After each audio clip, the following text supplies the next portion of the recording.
Disclaimer. This podcast showcases business partners and friends that engage in lively conversations about books over many drinks. Content may not be suitable for viewers under 21. Is the mic already recording? Yep. Do I need to press anything on this top part of the mic? You just need me to put this here and then get out of your way. Okay. Your lightsaber. So, because usually I'm going to do this. Okie dokie. What do you think? Okay. Because it picks your voice up a little bit better. I project.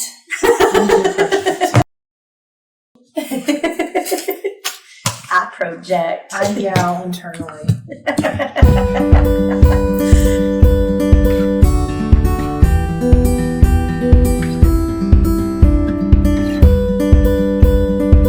Hey y'all! Hi guys! Welcome to another episode of Books and Booze.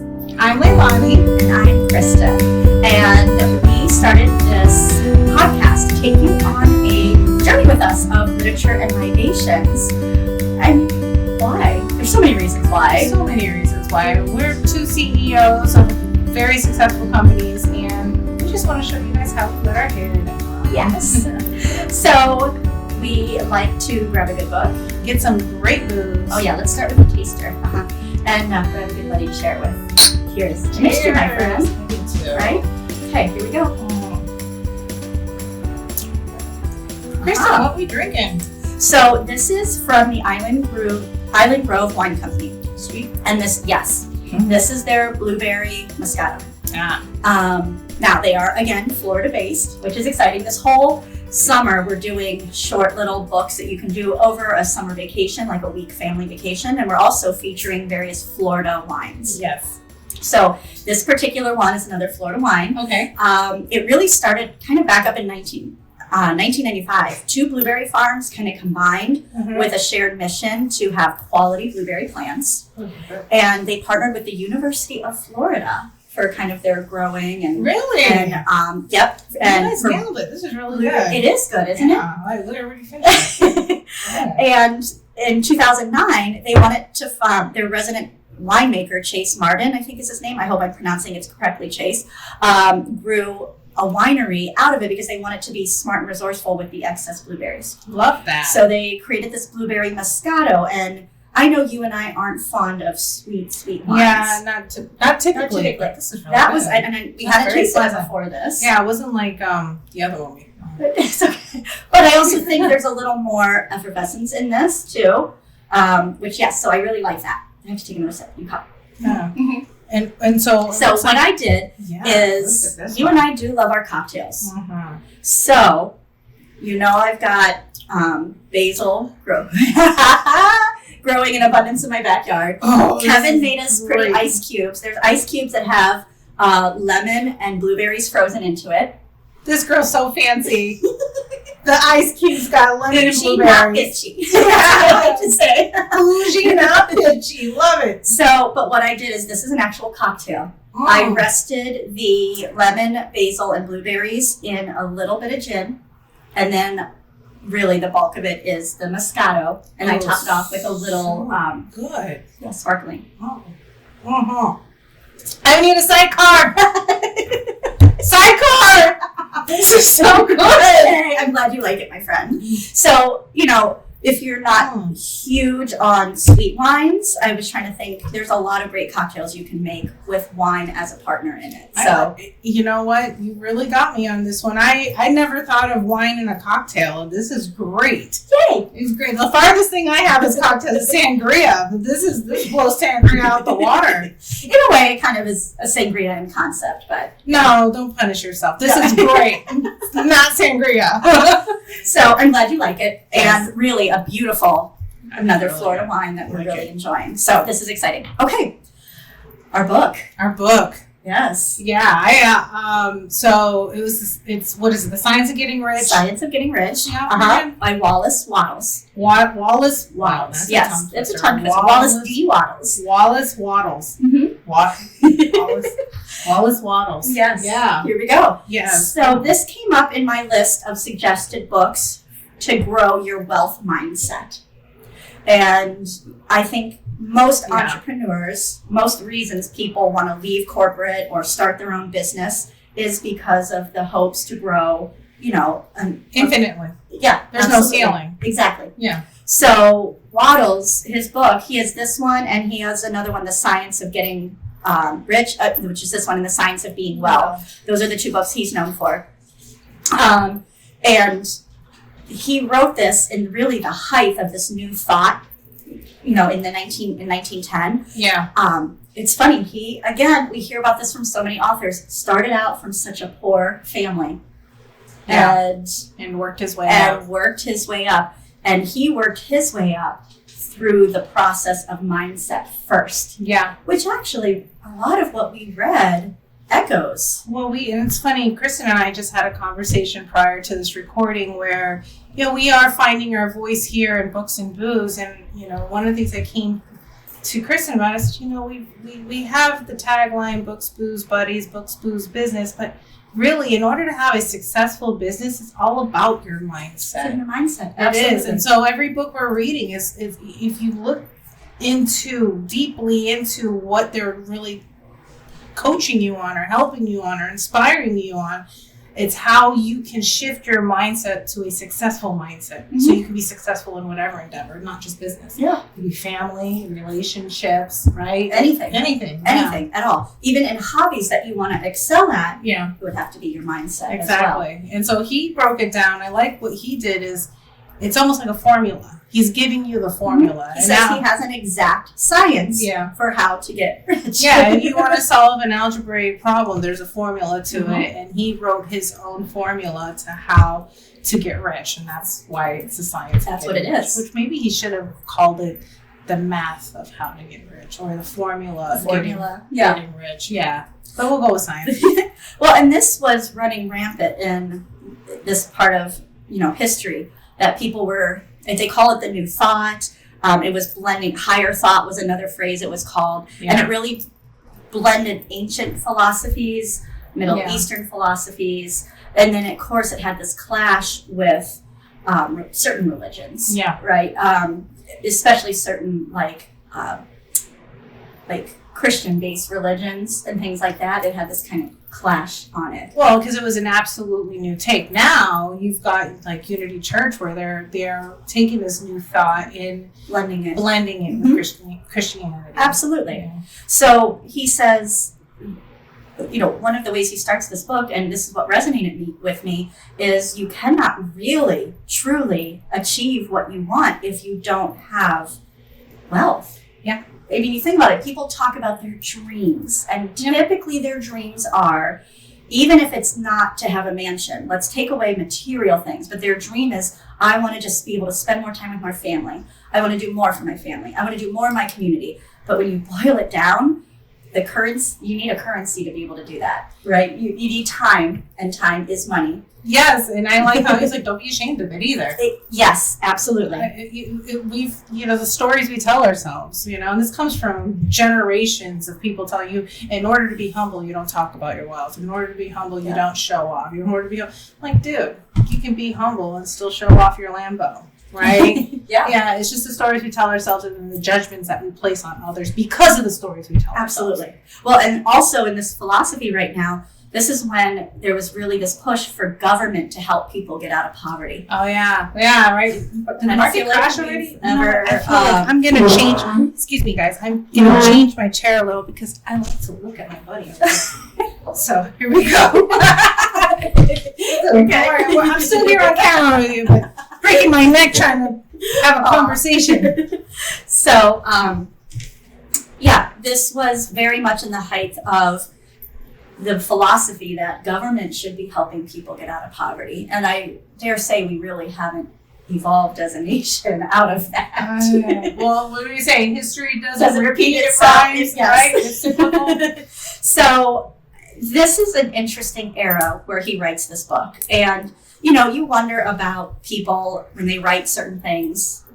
Did he ever make it? And according to a letter from his daughter, there isn't a lot about him, but he did end up being very wealthy in his last few years of life.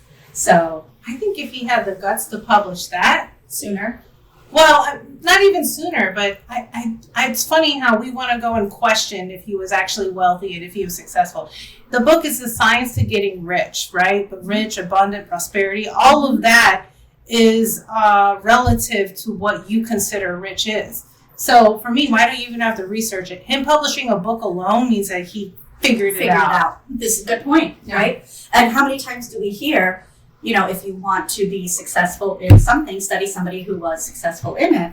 So he's writing for you a book on how to get rich. He was a successful publisher, right? Yeah, absolutely. So he published a successful book that millions and millions of people have read. One of the most selling, probably because of how old it is too. How many times it's sold. I mean, it's had over 100 years to be out there. I say that, but then there's books that were published 100 years ago that I've never heard of. This is true. Yeah. But this one has stood the test of time. So one of the things that also grabbed me in this book right away, kind of in the beginning, is he points out that it doesn't matter where you live, what your background is, anybody can strike it rich. Yeah. Make it.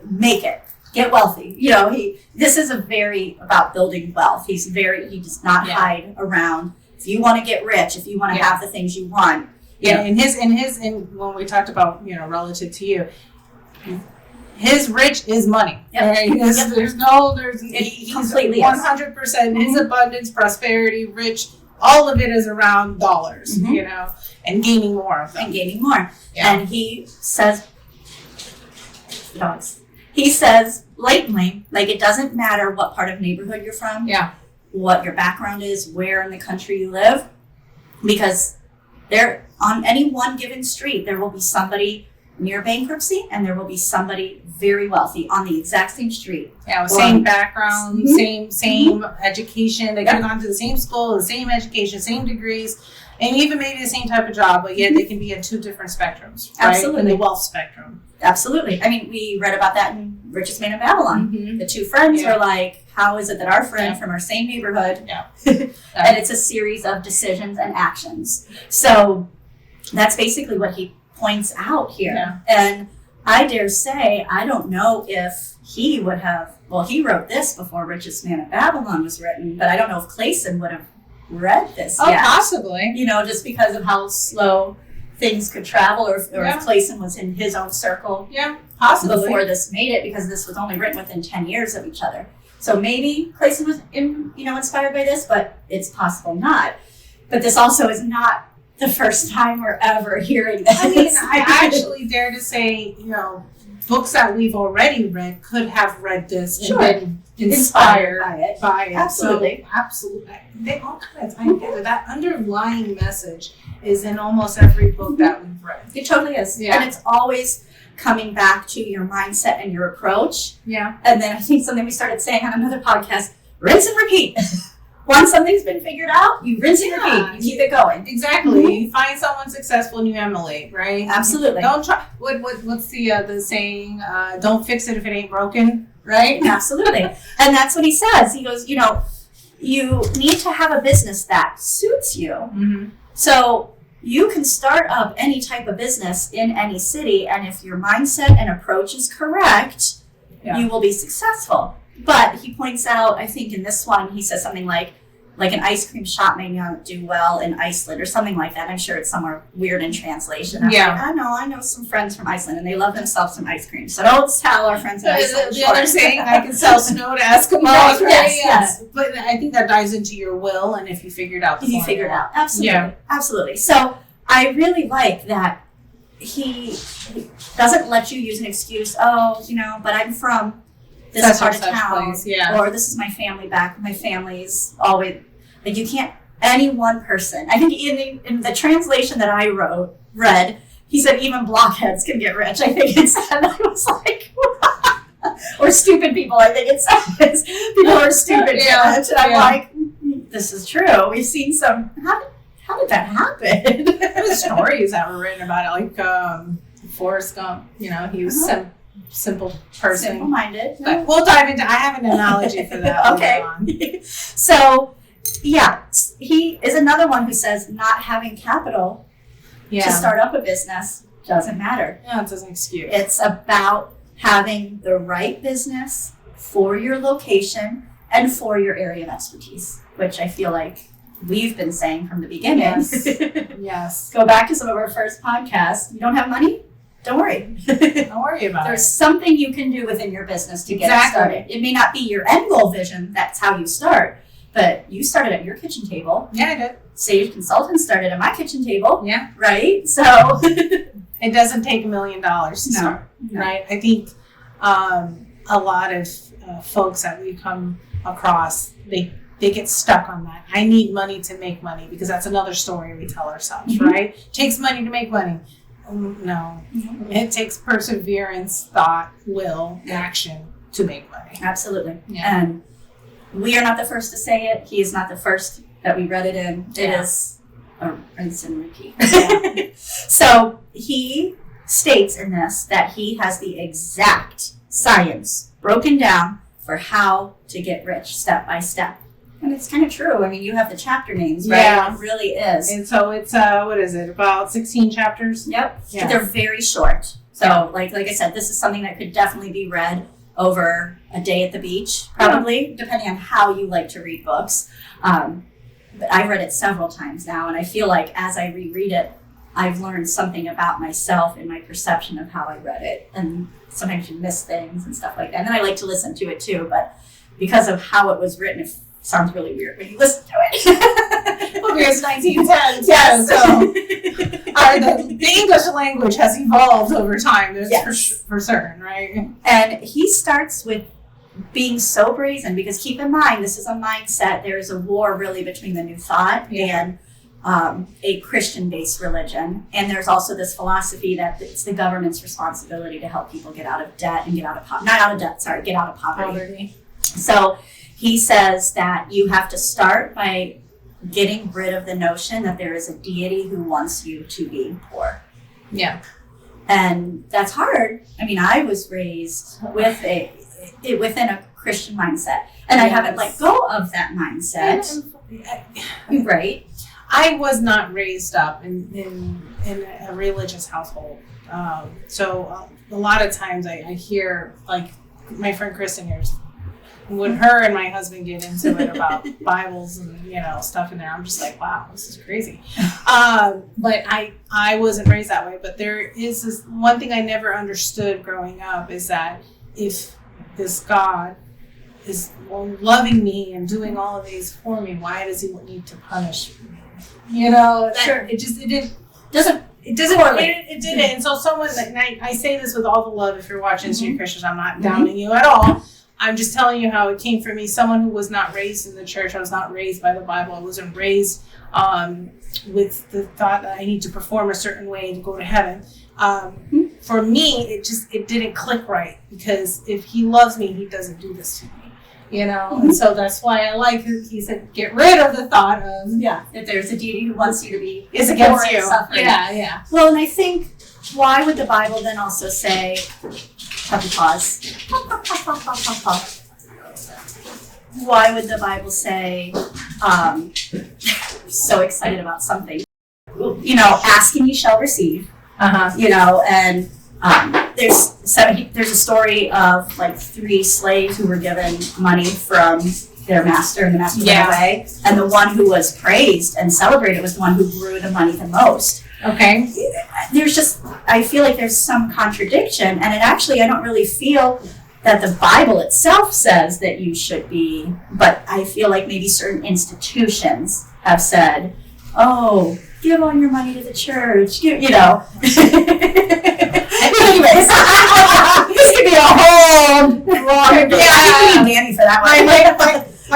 My hat of conspiracy comes out. Right? We get a medal. Yeah. So anyways, this is what he is writing in the midst of this. So this is going to be, dare I say, something on par with today for us in 2024, like the Inquirer, right? Something that's written. Yeah. So it's going to be perceived as very out there. Yeah. Because it's not new thought, really out there, and anything new, especially when it first comes out, is looked down upon, because anything new is scary, and scary is fear, and fear leads to judgment. And that's just the chain of what happens. Yeah. And so I appreciated that his thought was really that, oh, hi, Danny. We just got into a religious debate. I needed you. I talked about the cone. All right. So when he really digs into this does feel very spiritual, but not religious, because he does talk about his science, the steps that he talks about. Like the very first is really everything that you do within your mindset and realizing that there is something bigger out there, and that bigger thing out there wants abundance and success. He wants you to enjoy all of this amazing world, and currently we can't enjoy it if we don't have the funds to travel and enjoy it, or buy it and enjoy it. Yeah, and that's why the crave, hear the word crave, right? You're craving that, you're wanting that, you're desiring that. That crave comes from wanting more than what you currently have.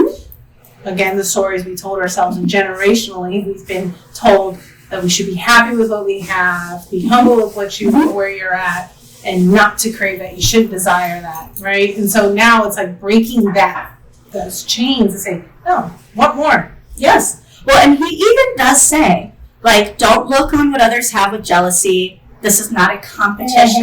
Like, the abundance is not going to run out. Yes. And I think about that. Like, I love sitting in the backyard in my garden. You know, I love watching my nature shows on TV. This planet is huge. It's huge. And the animals on this planet always have what they need.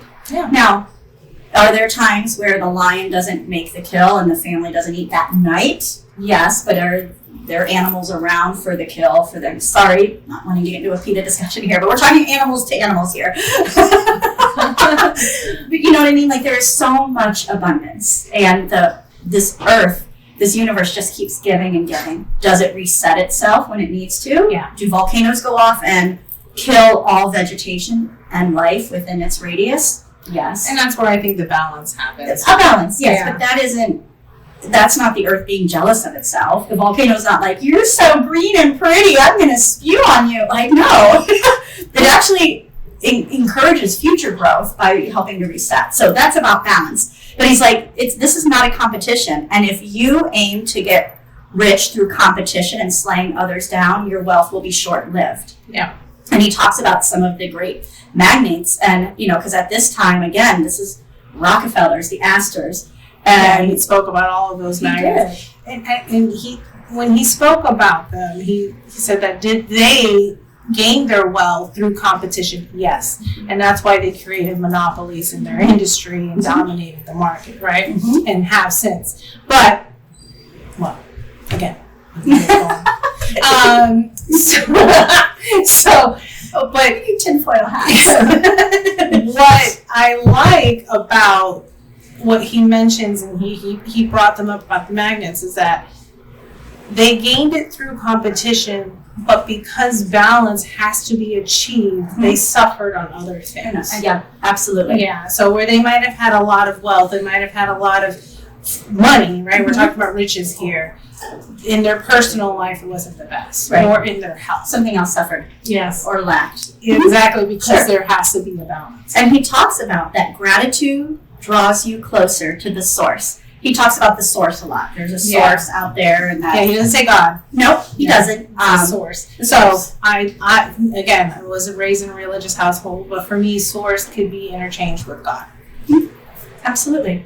And I like how he even says poverty can be done away with by getting rich yourself, Yeah. and then teaching others that it can be done. Yeah. And I feel like this was echoed slightly in Richest Man of Babylon. The king is like, there is so much abundance. Why do I have a whole bunch of poverty in my country city, whatever, Babylon city, right? And so it's people needed to learn what to do with their mindset and their financial practices. He doesn't get into financial practices as much in this. He kind of touches on it. I have some notes about it later. But it's more mindset. It's mindset. If you want it, you'll educate yourself. I think that's where he kind of goes with that. Absolutely. If you wanted anything, you want something bad enough, you'll educate yourself in order to get it. And that's exactly what he says.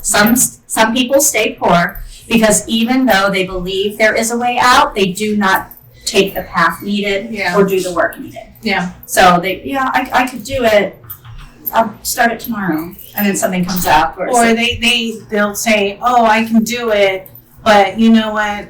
I don't need to do it because I've already done it. So I'll let someone else do it for me." And sometimes you just gotta be the one that does it. Takes initiative. Yeah, it takes initiative. Start it. Make it happen. Yeah, do it. Do it. Do it.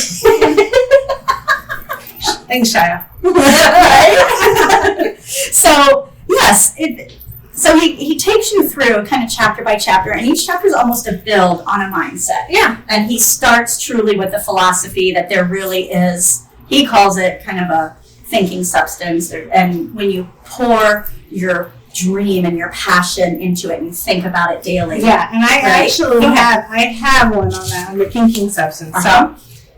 So and this is my notes. This is directly from the book. He says, "Give every man more in use value than you take from him in cash value. Then you are adding to the life of the world by every business transaction." I forgot to mention this earlier. Mm-hmm. So pretty much you can take money. The exchange of money can be there, but don't try to cheat that person by saying, "Let me get more for my value." Or if I'm paying that person $100, I need to get $110 out of him. No. Mm-hmm.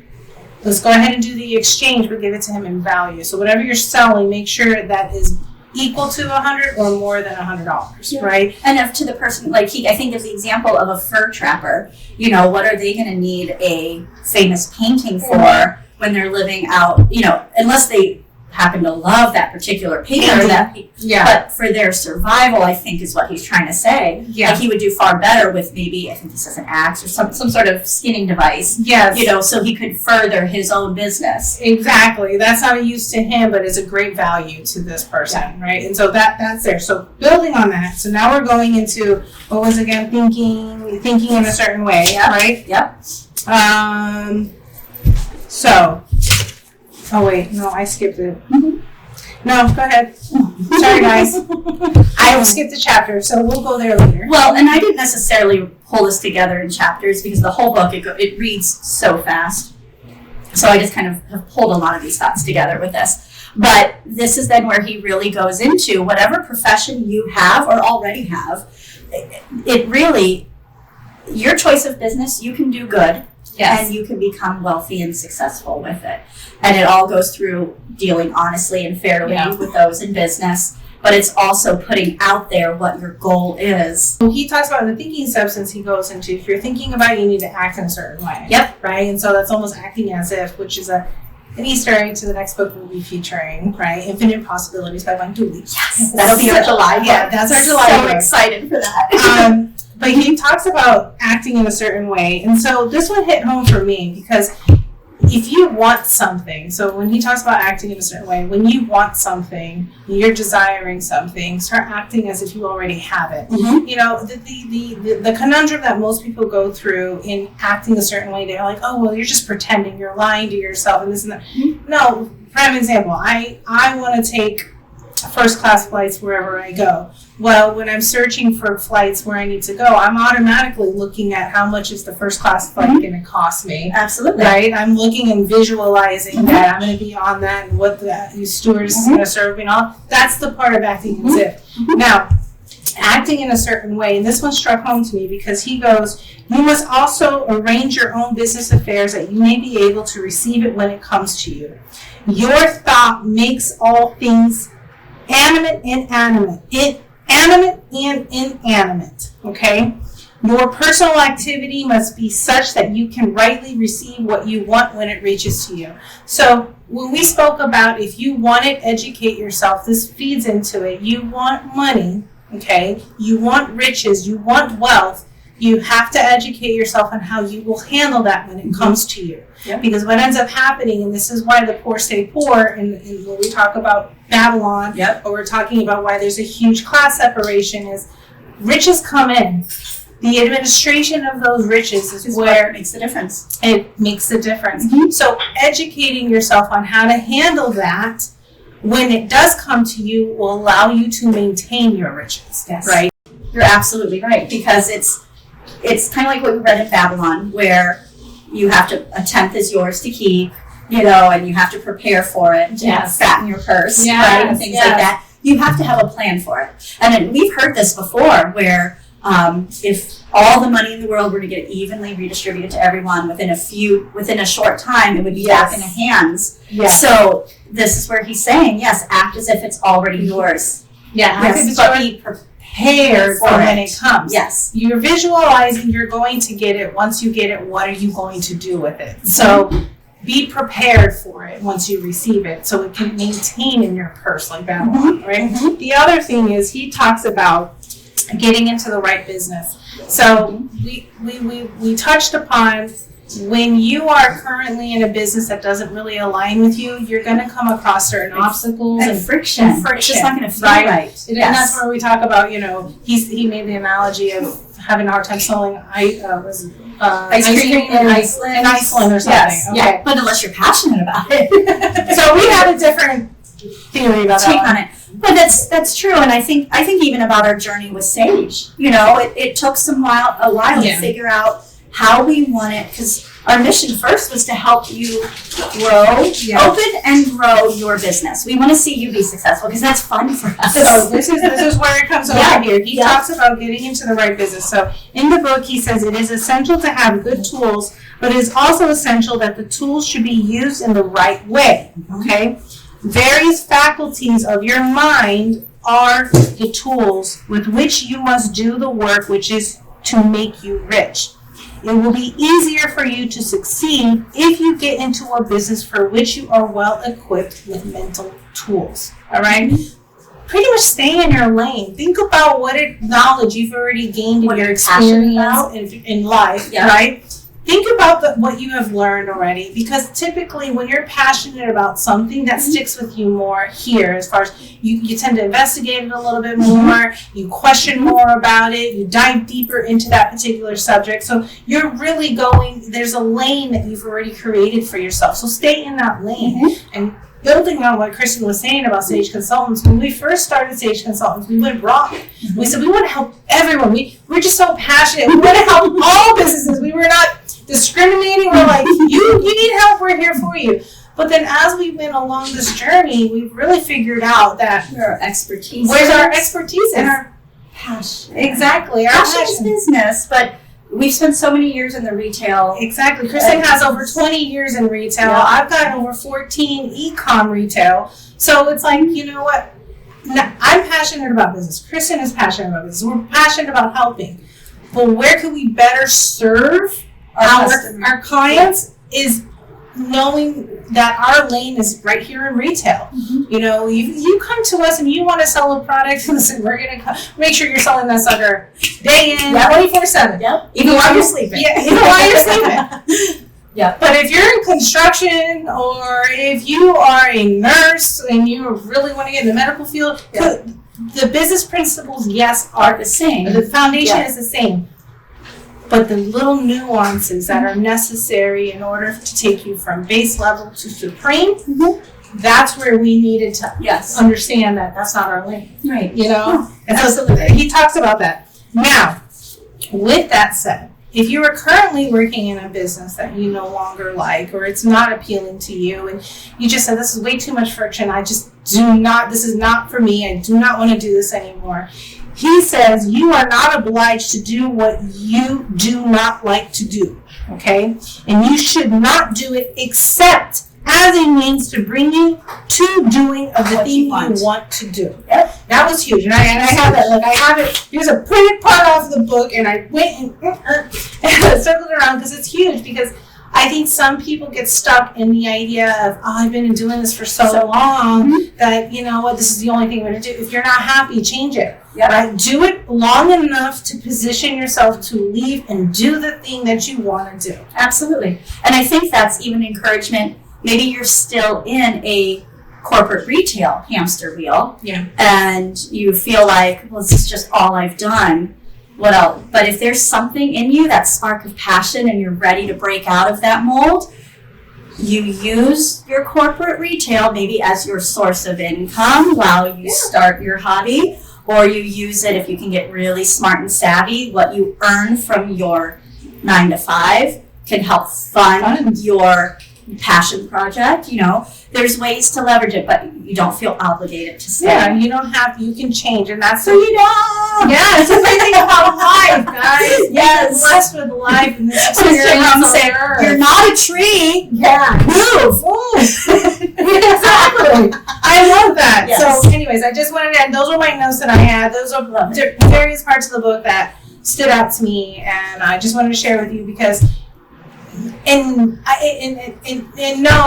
like Kristen said, she's read it 4 times. I've only read it once, but the great thing about these books that we're sharing with you, every time you read it, it hits home a little different. More. You read, or you yourself have changed, even in 2 months. Yes. And you read something that, yes. Ooh. What is it? Come to my yeah. So, but it was a great book. Did you enjoy it? I did. I really did. I absolutely enjoyed it. Thank you so much. Oh, yes. The first time I was like, there's a thinking substance, and if you think about what you want and will act as if it's yours, and I was like, okay, where? But then you really boil down to the science of it, and yeah. Yeah. So, Mr. Wattles, this was a great book. It was. Is he still alive? Oh, no. Okay. No. Wattles, rest in peace. You did a good one. Wattles family, thank you for keeping this alive and going and available. And Eileen Grove, thank you. Yeah. Blueberry Moscato. Really good. So good.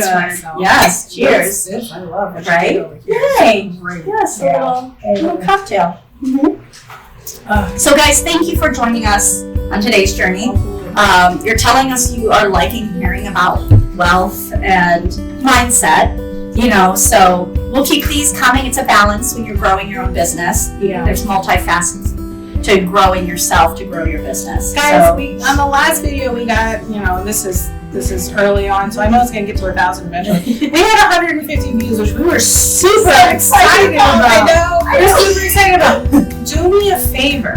This would help us so much. First, I'll say the spiel. Like, share, subscribe. Okay, now that you've done that, please comment with what part of this video caught your attention. Because you're at the end of it now. So you clearly stayed all the So way you through. stayed all the way through. Can you just comment with what it actually grabbed your attention, what you took from it? Because What had you click on this? yeah, because let's get back to what YouTube is, right? YouTube is a way that we can not only give you information and entertain you, but you can give feedback to us as well. That's the great thing in YouTube. So please comment below. Let us know. We really would like to know. I genuinely take that information. Yep. So I love it. yeah. Thank you for joining us on this journey today, y'all. And while you're at it, grab a good book. I need to get more booze. Oh no! But I got a bunch to share with. All right, y'all. See you next week when we're in July and we start Infinite Possibilities. Ciao! Bye, y'all. Bye. So that's